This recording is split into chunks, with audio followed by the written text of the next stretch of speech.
पिता को श्रेय मिलेगा कि वह बनारस इलाहाबाद पहले भी एक था, अब फिर एक हो रहा है।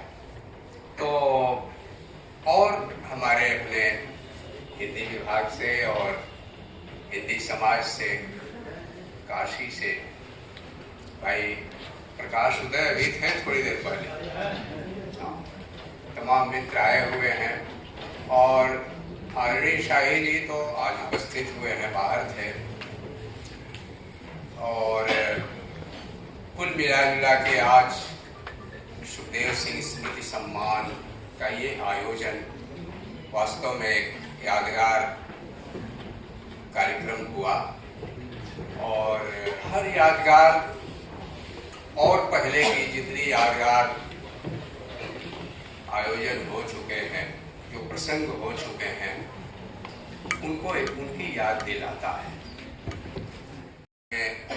प्रायः भक्ति साहित्य को रखा, इसलिए उनके सम्मान में प्रतिवर्ष भक्ति साहित्य के अध्येता को सम्मानित किया जाए। उन्होंने कहा भी कि हम लोगों को शंका थी कि हर साल कोई अध्येता मिलेगा या नहीं, लेकिन हमें लगता है कि जब तक इस देश में अपने गौरव की स्मृति है और उसकी खोज है, तब तक भक्ति साहित्य के का अध्ययन भी होगा और उसके अध्येता भी बराबर मिलते जाएंगे। और यही चीज बताती है कि गौरव को क्यों बराबर याद रखने की जरूरत है, क्यों उसको बराबर उसके अध्ययन की क्यों जरूरत है, उसकी पहचान की क्यों जरूरत है, उसकी परख की क्यों जरूरत है। अभी बताया गया आंडाल और अज्ञ के संदर्भ से कि वो भी एक दौर था 12वीं सदी का कि विद्रोह की अगली कतार में स्त्रियां निकल के आई। इसलिए याद करने की जरूरत है कि आज कुछ ऐसे लोग निकल आए हैं जो कहते हैं कि स्त्रियों को विद्रोह करने के लिए, सड़क पर आने के लिए कोई जरूरत नहीं, ये सनातन की परंपरा नहीं। इसलिए जरूरी है कि जोर दे के कहा जाए कि ये धर्म वो सनातन, ये सनातन धर्म, यही सनातन की परंपरा है, ये भक्ति है। 5वीं शताब्दी से लेके और आप देखें तो 19वीं शताब्दी तक में भी इधर घासीदास, उधर भीमा भोई और तमाम क्षेत्रों में भी हम नहीं जानते, लगातार अध्ययन हो रहा है। ये भक्ति साहित्य की ही परंपरा है जिसने हमारे समाज को जिंदा रखा, जगाए रखा। और जो जोर दे के बात करना चाहता हूं कि इस देश को एक बनाए रखा। अभी तो अनेक क्षुद्र संकीर्ण स्वार्थों के कारण जो खंडित छवियां उभर के आ रही हैं, वो देश की इस एकता की पहचान को धूमिल करने का ही काम कर रही है। लेकिन जितना ही हम भक्ति साहित्य का अध्ययन करते जाते हैं, उतना ही हम पाते हैं कि सांस्कृतिक रूप से इस देश को एकताबद्ध करने का काम भक्ति के द्वारा कविता ने किया है। जब आदरणीय श्री प्रकाश जी का व्याख्यान हो रहा था तो मुझे ध्यान आया, और पहले तो अनुप्रास के कारण ही याद आया। अनुप्रास न भी होता तो याद आता कि इसी सभा, इसी गोष्ठी, इसी सभागार में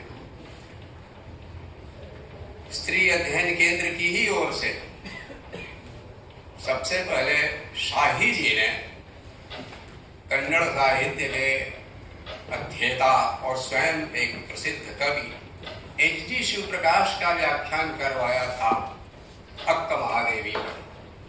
मैं समझता हूँ हिंदू विश्वविद्यालय में अक्क महादेवी पर वह पहला कार्यक्रम था।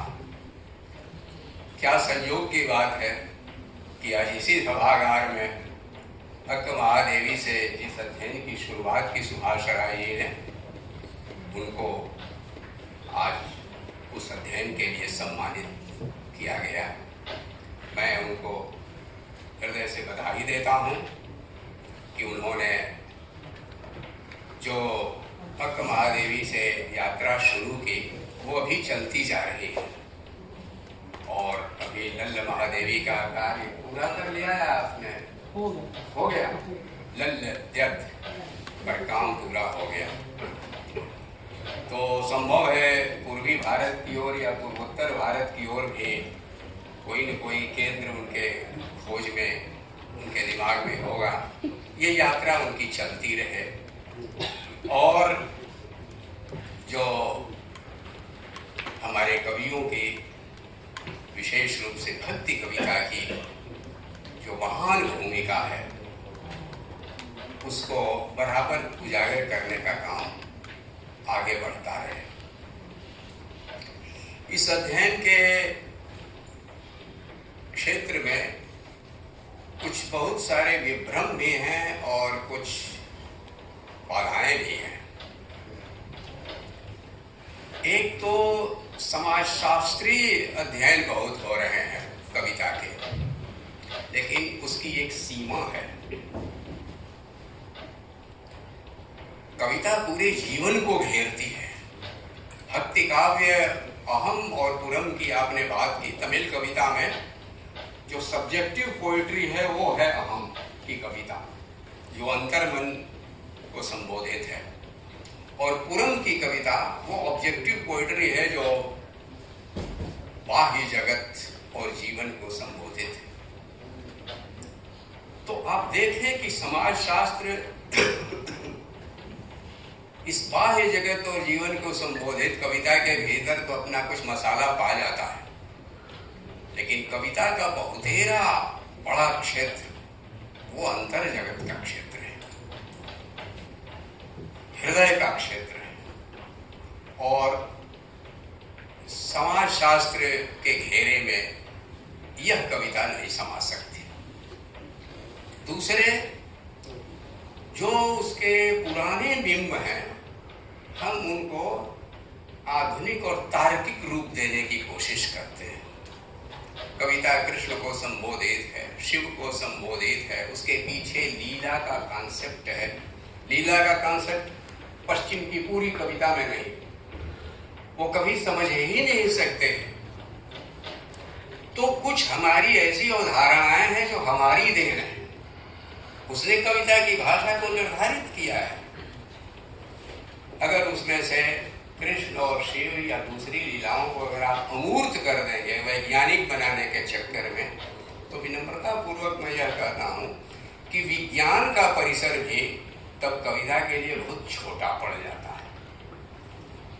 वैज्ञानिक बुद्धि से कविता को भी ठीक ठीक समझ पाना संभव नहीं है। कविता इन सब से बहुत आगे जाती है।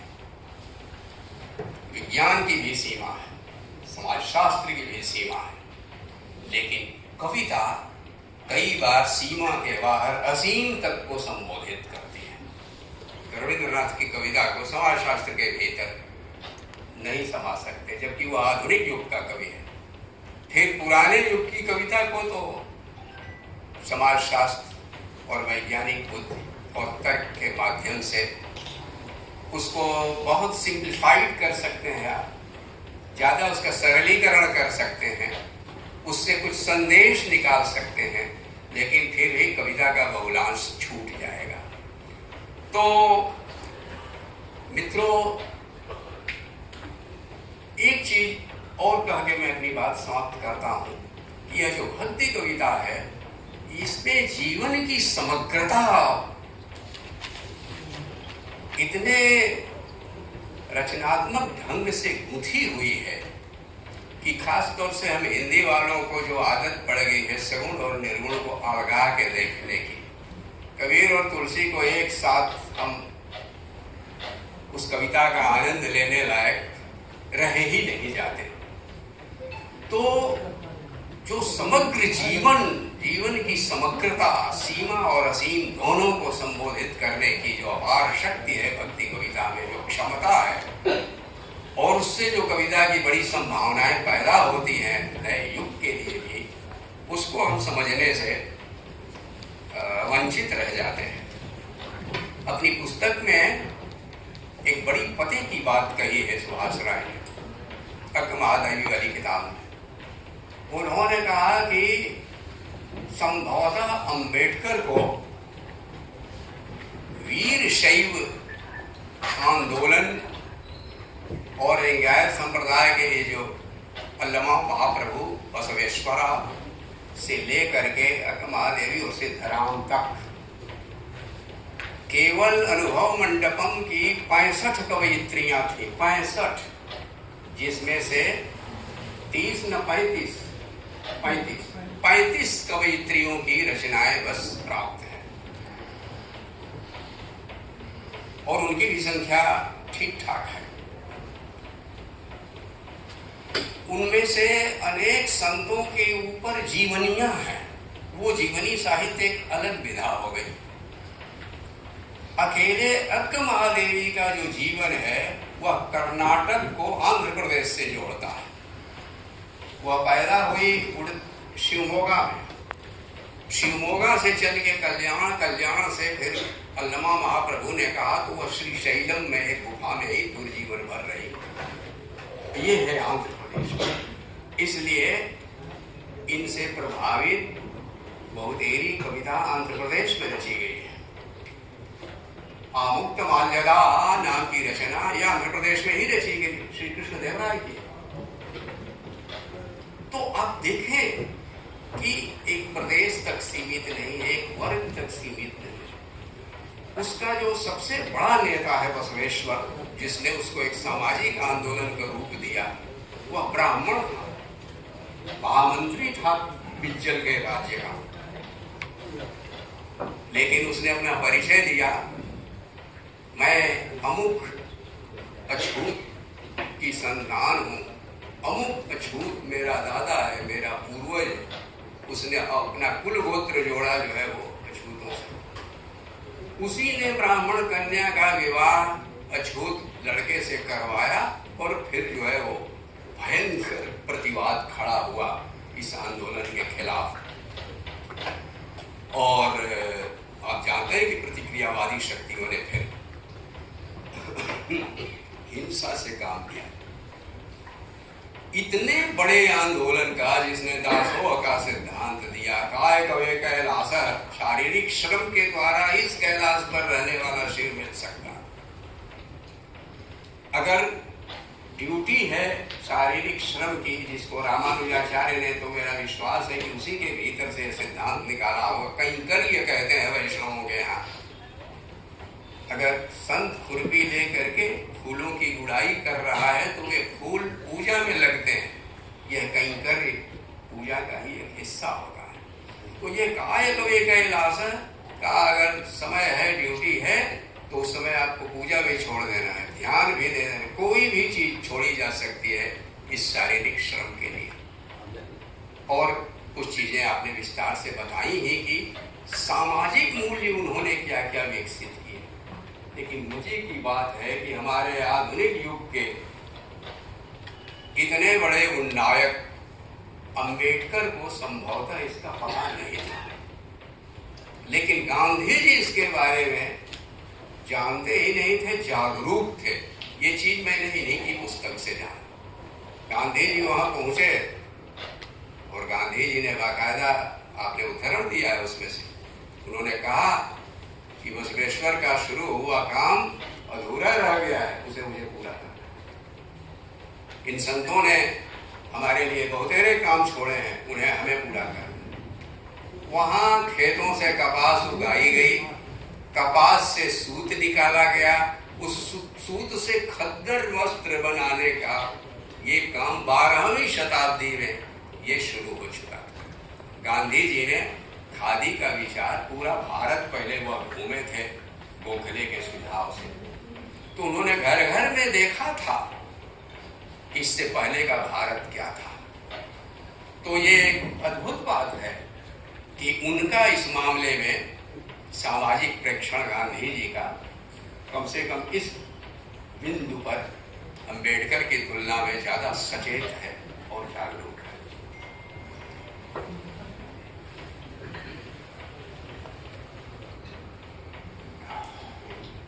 दूसरी चीज यह है कि उत्तर और दक्षिण दुर्भाग्य से जो भाषा विज्ञान का भ्रम था, आप जानते नहीं हैं कि भाषा विज्ञान का किया हुआ काम राजनीति में क्या असर डालता है। अनुमान नहीं है आपको कि कितना भयंकर प्रभाव पड़ता है। आर्य और द्रविड़ का जो भ्रम खड़ा हुआ, जो अब तक चलता है, बाकायदा उसी भ्रम के आधार पर द्रविड़ मुन्नेत्र खड़गम नाम की पार्टी का गठन हुआ। वह सब नौजवान लड़के थे, शिव ज्ञान ग्रामणी और करुणानिधि, ये सब। और आप पाएंगे कि यह एक इतना मजबूत राजनीतिक विचार बन चुका है। इसीलिए रामविलास शर्मा और दूसरे लोग जो भाषा विज्ञान में जम के काम करते गए हैं इसके लिए कि आर्य नाम की नस्ल होती ही नहीं। भाषा विज्ञान में नस्लवाद नहीं चलता। और संयोग से अब हमारे विश्वविद्यालय में भी वो एक है ना जिन्होंने डीएनए पर बहुत काम किया है, ज्ञानेश्वर चौबे ने, तो डीएनए ने भी साबित कर दिया कि ये जो उत्तर बनाम दक्षिण, हिंदी बनाम गैर हिंदी, आर्य बनाम द्रविड़, यह पूरा का पूरा विभाजन निराधार है और भ्रामक है। ये हमारा आलवार और नायनार दक्षिण भारत का जो भक्ति साहित्य है उसका अध्ययन भी इसको प्रमाणित करता है। नाथ मुनि जिन्होंने आलवार संतों का संग्रह किया, नाथ मुनि ने तमिल प्रबंधम, ये रामानुजाचार्य से पहले यह तमिल प्रबंधम था और गाया जाता था। जब रामानुजाचार्य इसके संपर्क में आए तब ये रामानुजाचार्य का ही प्रभाव है।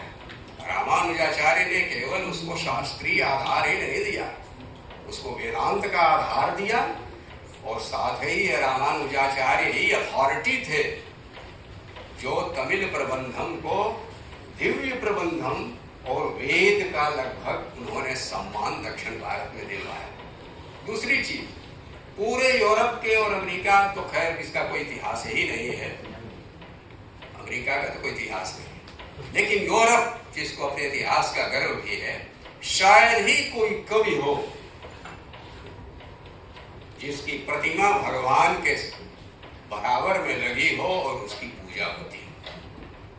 लेकिन यह रामानुजाचार्य का प्रभाव है जिन्होंने तमाम आलवार संतों को, यानी भक्त और भगवान के बीच का जो संबंध है उसमें भक्ति काव्य ने इतना बड़ा क्रांतिकारी कदम उठाया और उसको बाकायदा यथार्थ के रूप में रूपांतरित भी किया कि मनुष्य जो है वो भगवान के बराबर हो गया, भगवान के बराबरी में बैठा, उनके चरणों में बैठने गया था, भगवान ने उनको अपने बगल में बैठा लिया। और आज का एक ऐसा धार्मिक जागरण हुआ है, सुना कुछ किताब भी किसी ने लिख दी है, तरुण विजय साहब की पुस्तक का भी विमोचन हुआ है नए धार्मिक जागरण के बारे में। इस नए जागरण में भगवान को अपने जैसा बनाने का प्रयास हो रहा है, भगवान को अपने जैसा बना डाला। वो एक आंदोलन था जिसने मनुष्य को भगवान का दर्जा दिया। वो लड़की ही पिताजी विष्णु चित्त जो है माला जो ले जाते थे विष्णु भगवान के लिए, वो लड़की उसको पहले पहन लेती थी, गोला क्या नाम है उसका, आंडाल, और आईने में देखती थी कि मैं कैसी लग रही हूँ। और वो माला विष्णु चित्त ले जाते थे लेकिन उनको मालूम नहीं था। जब देखा गया कि उस माला में बाल चिपका हुआ है तो विष्णु चित्त ने काफी उसकी डटाई की, ये तुमने क्या किया। तब से उसने पहनना बंद कर दिया। तब भगवान विष्णु ने सपना दिखाया विष्णु चित्त को, कि उस माला में जो बात थी वो अब इस माला में नहीं। हमें वही माला चाहिए कि क्योंकि उसमें उसके केशों की सुगंध थी, है ना। भगवान भी प्रेम चाहता है। भगवान और ईश्वर भक्त के बीच में प्रेम का संबंध। यह प्रेम संबंध 5वीं शताब्दी से ही जो कविता शुरू हुई अखबारों की, उसका सार है प्रेम। और इस प्रेम के संबंध से भक्त भगवान के बराबर, या कहिए कि उनके बराबर में जाके बैठ गया। तो ये एक ऐसी चीज है। और उसकी कविता वेद के बराबर। हम लोगों ने लोकमनाम शास्त्र वाला जो एक चलाया हुआ है, उसमें ये जरा जान ली कि तमिल प्रबंधम तमिल भाषा की कविता का संग्रह है और उसको मंदिरों में गाया जाता है, वेद मंत्र नहीं गाए जाते हैं।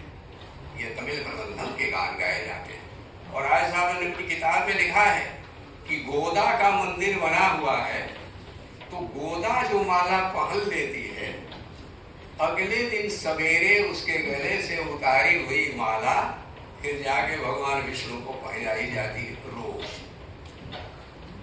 आज भी वो गोदा के गले की उतारी हुई माला है। गोदाम्बा उसका नाम है, संस्कृत में आंडाल। संस्कृत में अनेक स्तुतियां हैं, कविताएं हैं गोदाम्बा पर। तो ये जो गोदा है आंडाल, आज भी मंदिरों में, ये एक अद्भुत बात है कि मंदिरों की पूजा की का पद्धति का एक अंग हो चुका है। आज तक वह माला विष्णु को पहनाई जाती है। बासी माला, आंडाल की बंधी हुई माला विष्णु को पहनाई जाती है। और यही नायनारों के साथ भी है। जो शैव कविता है, तेवारम उसका जो संग्रह है, वह संग्रह किया तिरुमूलर ने। और यह भी उत्तर भारत से गए थे। नाथ मुनि भी उत्तर भारत से गए थे। ये है उत्तर और दक्षिण का संबंध। आलवार और नायनार कविता बताती है कि उत्तर और दक्षिण ये अलग अलग नहीं है, ये एक है। आंडाल के हृदय में वृंदावन विहारी श्री कृष्णचंद्र बसते हैं। उसके लिए वृंदावन और यमुना दूर नहीं है, फिर दूर और गोदावरी से दूर नहीं है। तो ये जो उत्तर और दक्षिण का, इसीलिए बहुत सीधा सीधा परिणाम नहीं निकालना चाहिए, लेकिन हम लोगों का कविता साहित्य के भीतर किया हुआ काम राष्ट्रीय महत्व का है। इसलिए मैं कहना चाहता हूँ कि जब सब लोग टुकड़े टुकड़े काटने और बांटने में लगे हुए हैं, अपना अपना वोट बैंक बनाने में लगे हुए हैं, तब हम लोगों का यह काम है, जो नारा तो नहीं लगाता, लेकिन इसकी बड़ी धीमी भाषा है लेकिन गंभीर भाषा है, जिसमें यह हमारा काम कहता है कि हमारी कविता और हमारी परंपरा उत्तर और दक्षिण को दो नहीं मानती, परस्पर विरोधी नहीं मानती, एक मानती है और परस्पर संबद्ध मानती है। अंतिम बात कि कविताएं कम हैं, लेकिन उनकी तुलना में व्यक्तित्व की गाथाएं बहुत ज्यादा हैं।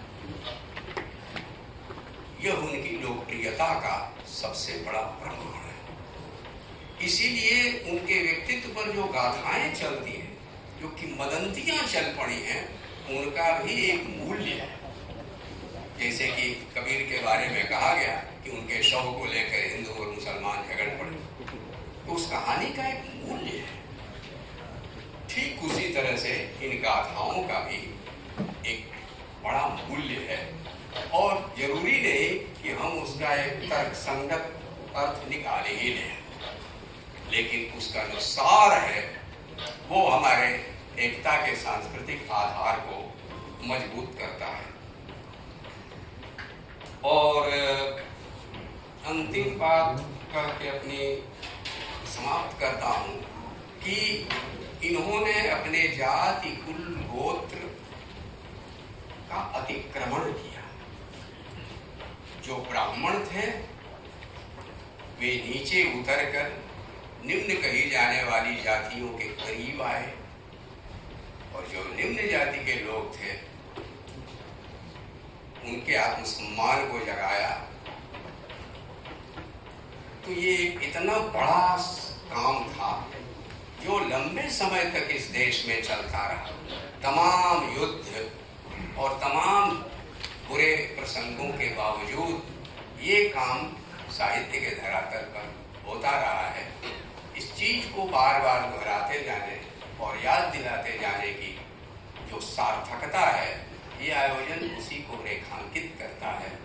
और मैं समझता हूँ कि हमारे गुरुदेव की स्मृति में ये जो सम्मान है ये चलता रहेगा और इसकी चिंता करने की ज़रूरत नहीं है। भाई आशीष त्रिपाठी जी, मैं समझता हूँ कि प्रत्येक वर्ष हमको भक्ति काव्य के एक से एक अध्येता मिलते जाएंगे। इसी कामना के साथ अपनी बात पूरी करता हूँ।